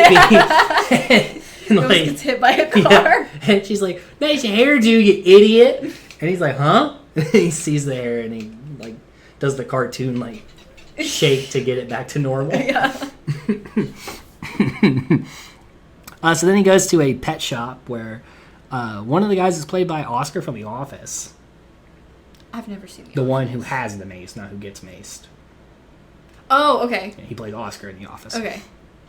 And so he calls Pomeranians squirrels, and he's like, I just want a squirrel. And he's like, I don't know what you're talking about right now. And then he's like, I think he thinks that the Pomeranians are squirrels. And he's like, oh. By squirrels, do you mean... Yeah, squirrels. Okay. But then he tries, like, it's really expensive, because dogs are very expensive. And he goes to, like, put it in his shirt and act like no one's gonna... Even though the head's, like, poking out. The dog's, like, just trying to look around. And then the one guy goes, he's a gangbanger! Because, like, clearly gangs are just going around stealing Pomeranians. It's a very, like, deep-cut ring. Yeah. And, you have to be real tough to get into that one. Yeah. You call them squirrels, you throw off the owners, you steal it. It's classic. Yeah, classic move. Yeah, right. And he's like, do you see this? This is mace! He's like, where did you get mace? I have to do something to protect us. He's like, you better listen to him. He sounds serious. He sounds very serious with his can of mace right now. Which then he sprays the other guy with by accident, and then he's on the ground. Which is always a fun gag. When someone gets sprayed with their own mace. Yeah. You can't go wrong with that. Yeah, no, it's a classic. It holds up. Mm-hmm. But it's funny because this is worse than when you made me stay at the Marriott. I'm so sorry. Oh, so he runs out screaming. And they do this thing. The joke almost goes on for too long, but it saves itself. So he's in various backgrounds screaming. Mm-hmm. And I'm like, okay, can we like stop? Yeah. But then he's like on a roller coaster track, and that made me laugh. And then they do the thing where like it's silent, and then he comes out of the bathroom and keeps screaming. So like they saved it at the end, but especially the roller coaster, just seeing like him like on a green screen, just like like that. With the screaming of like the ride, it was like, all right, that's good. That's a good one. They have a lot of jokes in here where they almost it would be so bad if it wasn't what it was. Like it's like this far away from being. It's almost like they do the opposite of a lot of movies. Like they have like a bad start with the joke, but they stick the landing. Yeah. And then it's fine. Yeah. Where usually it's like it's a good start, but they don't know how to finish. Yeah. So that's an interesting perspective of it. And then we get he goes to a dam, and we get a lot of dam jokes with the guy from Airplane Mode, who was the guy who was like it's a German name or whatever. Oh yeah. Because and he's here doing dam jokes like, hey, that cousin, I'm just kidding, it's a dam, that's what it is, what it's called. Which is almost too much. The joke is almost too much. Almost too much, but then they go away from it. Yeah.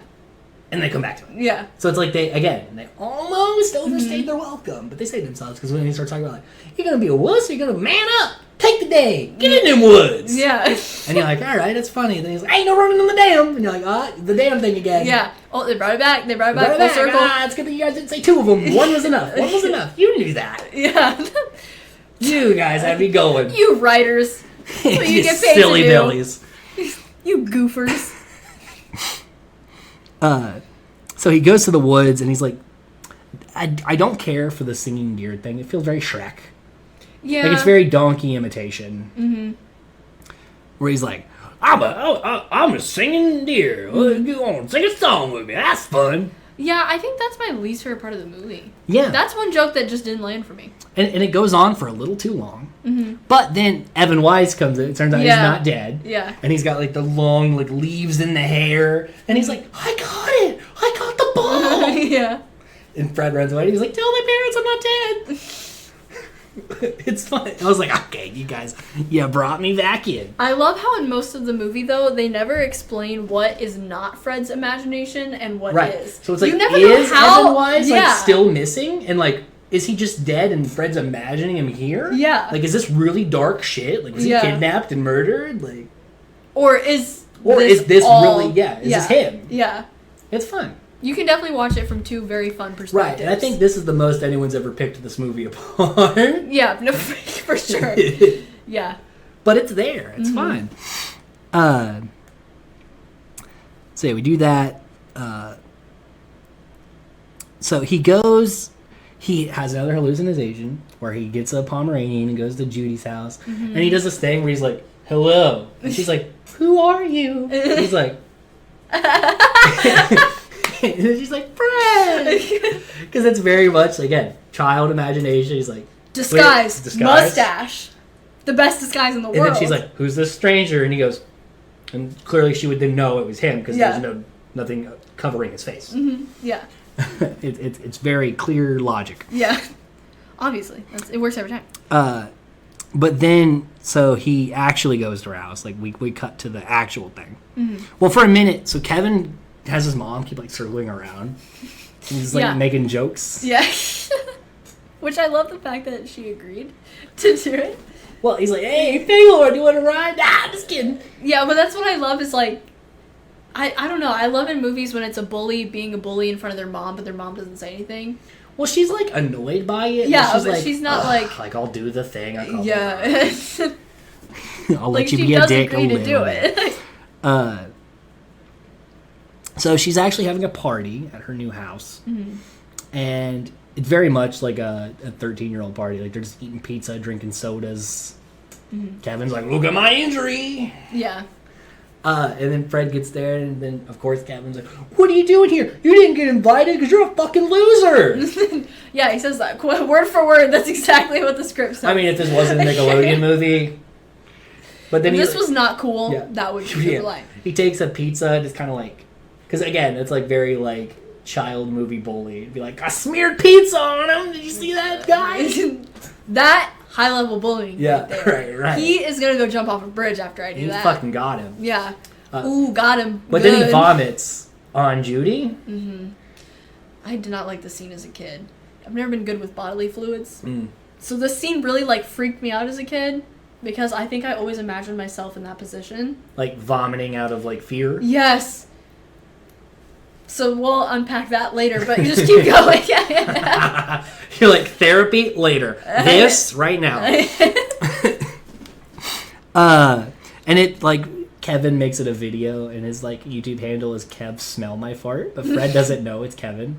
He goes, what kind of someone has a dumb YouTube name like that? Mm-hmm. I like that But it's got a picture of him. Yeah. I never thought of that. Like, Yeah. he rings confused for no reason. Yeah. It's literally his It's picture. him. Yeah. Like, same backwards cap and everything. Yeah. Also, who else would have uploaded it? Someone had to be there. Yeah. Like, you only have so many suspects. I think that was also my biggest fear as a kid, is to be recorded doing something really embarrassing. Mhm. Because I grew up in the internet Yeah, age. so you had a much bigger chance of that happening. Yeah, I had a much bigger chance of being recorded and ridiculed online than anyone before me. We had to pull up AOL dial-ups. You had to really commit to Yeah, that bullying. and by the time you get through AOL dial-up, you've already given up. Like, it's The not even joke's that big of over. a deal anymore. But I mean, navigating being a He even kid gets, like, slash teenager, classic remixed and stuff with the vomit, where it's like, Yeah. You know? Yeah, I think that was a very real fear for me as a child. I could see it though. It makes sense. Like I'm not like Olivia. What? It's like No, it's yeah. like no, that's a very real fear that you would have at that. Yeah, Yeah. yeah. And it's funny because he keeps like refreshing the tab. He's like, now another person saw it, and another person. And he acts like so many people have seen it, but it's only got like 30 views. So it's Yeah, like realistically, there's only 5 people. that have eight ever of them seen were that him. video. You Yeah. know, so 20 was probably Kevin. Yeah, 20 was Kevin just rewatching it over and over. Yeah. And so he's like, I'm going to have a party and I'm going to disinvite everyone, which is like a cool move. Mm-hmm. But like, This is my favorite part of the movie. Because he's like furiously ringing the doorbell. Mm-hmm. Kevin's mom's like, oh, hi, Fred. No one likes Fred. But like, she wants Fred and Kevin to be friends Mm-hmm. because she doesn't understand like the social dynamics. Yeah. And so she's like, he's a nice boy. You're a nice boy. Not really, but it's his mom. Yeah. You should hang out. Mm-hmm. And he's like, I got a cool party. There's going to be balloons and fucking music. Yeah, because what's a cool party when you're a kid? Balloons. Yeah. Helium. Yes. Making your voice really Chips. high-pitched. Chips. Various types of off-brand soda. Big K. Yeah. Mountain Thunder. Mountain River. That just sounds like water. Mountain River? You never had Mountain River? No. That's a real drink. I Is drink it? it all the time. It's from Casey's gas station. Diet Mountain River. There But you yeah, go. You're welcome. you get all the 2 liters Yeah. of generic soda. Mhm. And you get Little Caesars, like 20 Little Caesars pizzas. Yeah. And but it's the best time. Hmm. And you watch The Ring. But yeah, I love this part of the movie because I love Bertha, 1. And 2, I love the sick, just like, that's a baller move to like. To disinvite all the cool kids. Yeah, to like have like a fake party. Yeah, and it's funny because it takes Kevin's mom like a hot minute to figure out what's going on. Because even Kevin's like, all right, give me the invitation. I'll think about it. Mm-hmm. And he's like, here it is. And it's like, you are disinvited from my party. And she's like, I don't understand. And he goes and he does it to everybody. But then he goes to give it to Bertha, and she's like, yeah, I wasn't at the party. I didn't get invited either. And he's like, oh, well, I bet you thought it was funny. You're goofing and gaffing. And she's like, no, I didn't think it was that funny. I thought it was kind of mean. And he's like, oh. Well, do you want to come then to this thing? I guess I Yeah. don't have a reason to not invite you. Yeah. And he's like, bring all your clothes. All of them? Yeah, bring them all. Get everything you have. She's like, okay, I'll get all my stuff and I'll be there. Yeah. I love their friendship in this movie. Especially in this whole scene. Well, it's like she like goofs on him, but it's in a very friendly way. Like, it's like... Like, she understands him. Yeah. Yeah, and she doesn't really want any of that. She's just like, you're an idiot, but you're my idiot friend. So, Yeah, like, yeah. I got you. Yeah. You know? So they set up this really creative, sick-ass video where they, like, have, like, mannequins and contraptions and things set up to make it look like this is a poppin' party. Fake vomit and all. Because, like, as a kid, It's not like they're pretending to drink. It's just like, as a kid, you think, like, you see movies like, oh, they're all like vomiting. That just must be what happens at cool parties. You just vomit. Yeah, you just like, throw up everywhere. There's no connection as to why you vomit. You just clearly you're just having such a great time. I'm so excited I'm gonna throw up right now. Yeah. That's essentially what you think happens. Yeah. So I love that. Mm-hmm. That's like a main part is that, like, they're vomiting. Yeah. But like we see them start to make the video, and then we see the video. So I like that part of it, that we see them kind of set it up, and then we see how it looks when it's put together. I thought that was very fun. Also ties into the YouTuber aspect of it all. Yeah. But like I said, it looks good. The music works, and it's just funny to see like his mom's passed out, and they're like using her as a prop. Yeah, yeah. Which is sick and twisted, but funny on the surface, but sad when you think about it. And, like, she doesn't even know that people weren't there. Like, she wakes up, she's like, that was a killer party you had last night with all those people. Yeah. Because she fell asleep, like, 20 minutes into it. Yeah. So it's cool. And then he uploads the video. Everyone at school, like... Because it's the FOMO of it all. Where they're like, dude, I need to go to the next one. Like, and there's like, that girl that was like, I wasn't invited. I've been sick lately, so maybe that's why. Yeah, you're just trying to come up with a And then there's the one guy who's like, I got invited to Fred's party, but my girlfriend didn't want to go. She don't like to party. I like to party. Yeah. And then there's the guy in the bathroom. He's like, I was at Fred's party, and we hurled together. And the guy's like, bro, cool. He's like, yeah, we fucking cross-hurled. And then, like, but, like, what's funny is, like, they're wearing, like, his, like, backpack thing. And it's like, how did they know? Yeah, how did... He was alone in the city. Yeah. Only Kevin saw that. Yeah. How did they know? How did they know? And where did they get all that stuff? Exactly. Like, the camo ponchos and everything? Like, they, like, where did they find these? Was he trying to get everyone in on it, or did they just, like... Yeah, because that wasn't part of the video. No. So why are they doing that? Why? They're just really into it, I guess, all of a sudden. It's been a day. Yeah. And they've all very quickly got costumes together. Yeah. And like the Very Fred good at shirts. planning. Yeah, no, they really this school. This is like the school from Victoria. Yeah. They're having choreographed dance numbers. Everyone's in their 20s, like they're fucking going. Yeah, they're chilling. Yeah. And so, like, he you know, he's, like, celebrating everything, and, like, even his, like, John Cena's like, I'm taking a nap! And then Judy comes over to sing with him, and he's, like, all excited, which I wish that they didn't end on that.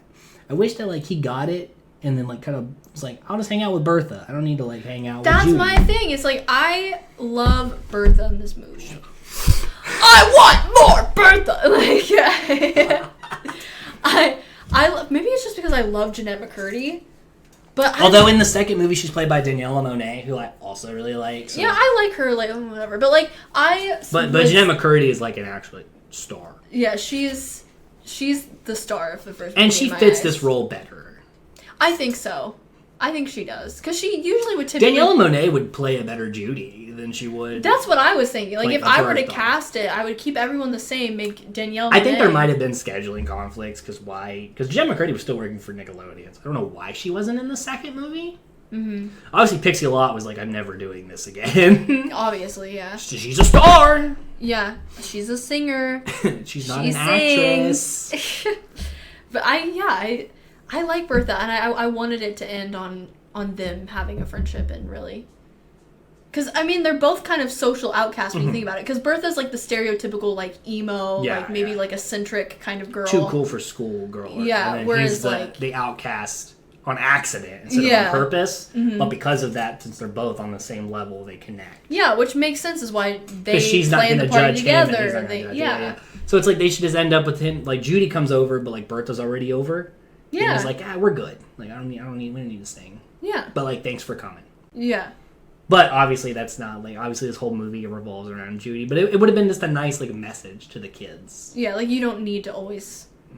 Things don't have to always go the way that you exactly plan them to. Yeah, they could be wonky and better in some ways. Yeah. So, yeah, I kind of wish they ended that way. Especially since she doesn't even come back for the second movie, so it feels... Like, you don't get like, enough of her. Yeah. But, yeah, that's Fred the movie. That is the... There it is. There it is. That's the end. And like I said, like, yes, it's goofy. there are some dumb things in here. Mm-hmm. But the bits work, if you're being honest. And it's, like we talked about things like Not Cool and Airplane Mode being like so mean-spirited that it's hard to enjoy. This isn't, the Fred videos are mean-spirited, but this isn't hardcore mean-spirited. Like, it's very, there are some mean-spirited characters, but like, there is, even like Fred and his mom, there's like a little bit of a wholesome relationship there, even though they're so dysfunctional. Yeah. And like toxic. She's not abusive. Which is she is in the videos. Yeah. But in this movie, she loves him. Yeah. She just has her own issues. Yeah.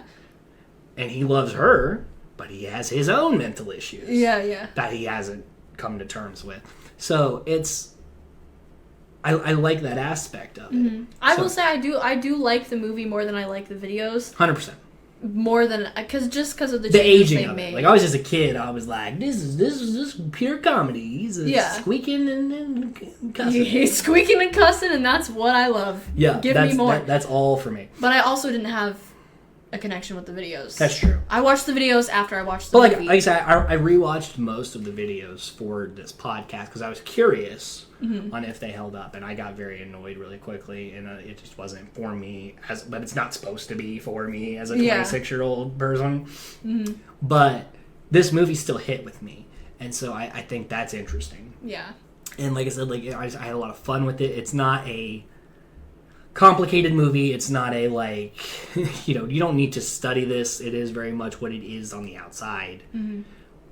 But that's okay. Not every movie needs, like you said, not everything needs to be The Godfather. Not everything needs to have like a deep, like. It's a Nickelodeon Studios movie. We're here to goof and gaff and have fun, and that's what we did. We sure did. I goofed and I gaffed. Mission accomplished. Yeah. So glad we did that. I have not watched the second or third one back yet. Me neither. But I think it's an interesting move that the second one is Halloween themed. That'd be like Shrek 2 being Scared Shrekless. You know what I mean? Like to have a sequel to like a hit scary. Movie will just be a holiday theme. Yeah. Like it seems like what you do after like the fourth movie.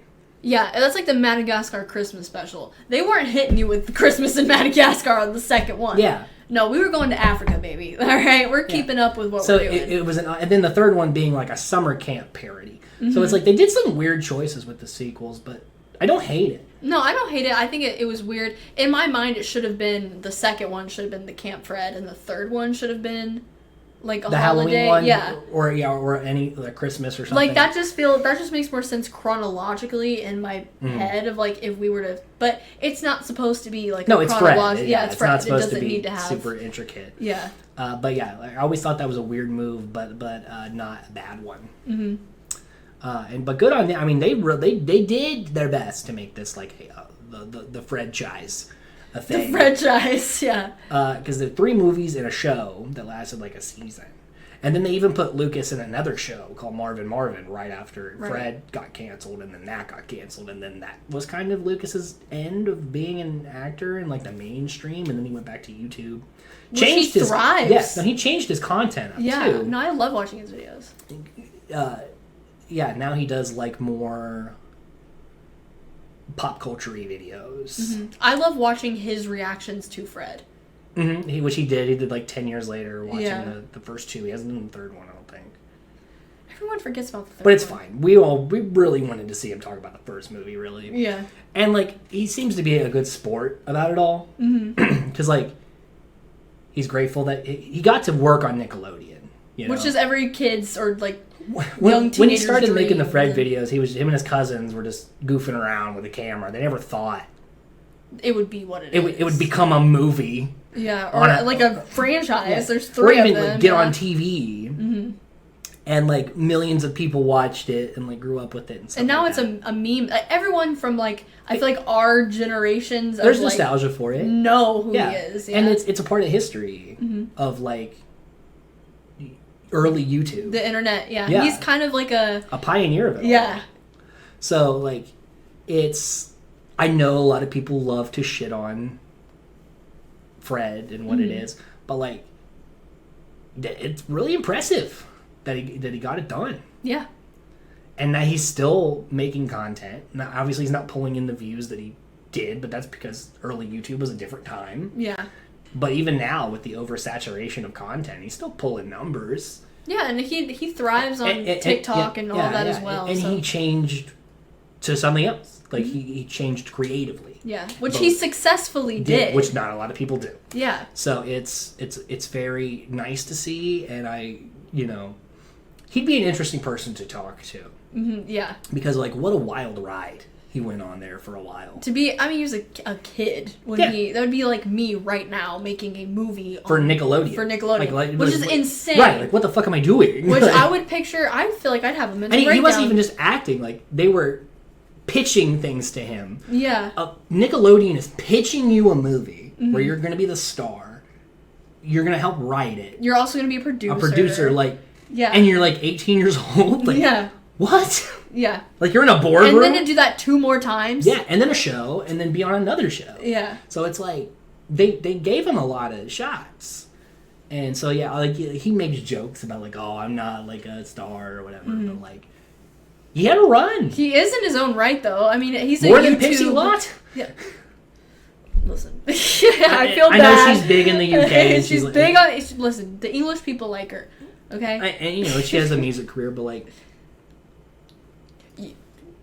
Did you make 3 Fred movies, Pixie Lot? And this is, like, a global thing. Like, this went around a lot of places. Mm-hmm. So, yeah, it's cool to look back on for me. And like I said, like, I have a lot of nostalgia for this, and that's probably part of why I liked it so much. And I dressed up, and I had fun just goofing with this. But even I think if I came in fresh, I still wouldn't hate it. Yeah, no, I don't think so. I think that he's a very easy person to like and want to root for, so it makes you... Like, even if the movie was... I mean, objectively, it's not, like I said, The Godfather, but it's fun. Like, it's fun to watch him have fun. It'd be weird if it was The Godfather. Yeah, you know? Like, it doesn't work like that. Why would a movie about Fred Figglehorn be, like... Need to be deep in it. Grade A cinema. Yeah. Like, Christopher Nolan doesn't even direct it. Yeah. I don't know. I love, I just love him. I just love Lucas Grushin. Yeah. It was a fun time. I'm glad we did it. Mm-hmm. I'm looking forward to doing the second and third one, even though I know they're not going to be as fun as this first one. Yeah. Still, it's much more enjoyable than Not Cool and Airplane Mode, and we're in a good stride right now for Film Vomit. We're having fun. Yeah. We were not having fun for a good period of time there. So I'm glad we can have fun again. I mean, also I would like to point out, which I'm not saying that everyone's perfect, but he's one of the, like, I feel like original YouTube people that hasn't, like, fallen from grace and isn't, like... He didn't have any controversy. Yeah, like, he's not a problematic dating person. Scandals, slurs, like, none of that. Yeah. Like, he did kind of edgy humor, but it wasn't... It wasn't near as edgy as some of the other stuff that was coming out. Yeah, so I appreciate that. And it was never, like, racial or anything like that. It was just, like... If anything, he's making fun of himself a lot of the time. Because he's the butt of the joke. Yeah, Fred is the butt of the joke. People associate Lucas Grushin with Fred. If they say, I hate Fred... Then they hate Lucas. Yeah, which... Right. That would be a tough way to kind of live, you know? I'm sure it wasn't creatively easy trying to, like... Especially when he was, like, changing his content or, like, trying to get other things to be Fred. Because that's what everyone's going to think. It's just like Mark Hamill when he was trying to act post-Star Wars. Everyone's like, well, we can't have Luke Skywalker be the lead here. Yeah. And it's like, why not? Even if you are successful, it still kind of comes back to you. Can get pigeonholed. And especially in something like this, like a character this, like, wide known. Like, yes, the success was probably really nice. But, like, even now today, people are still probably like, you're Fred. And just like, bitch, I haven't been Fred for like 10 years. Yeah.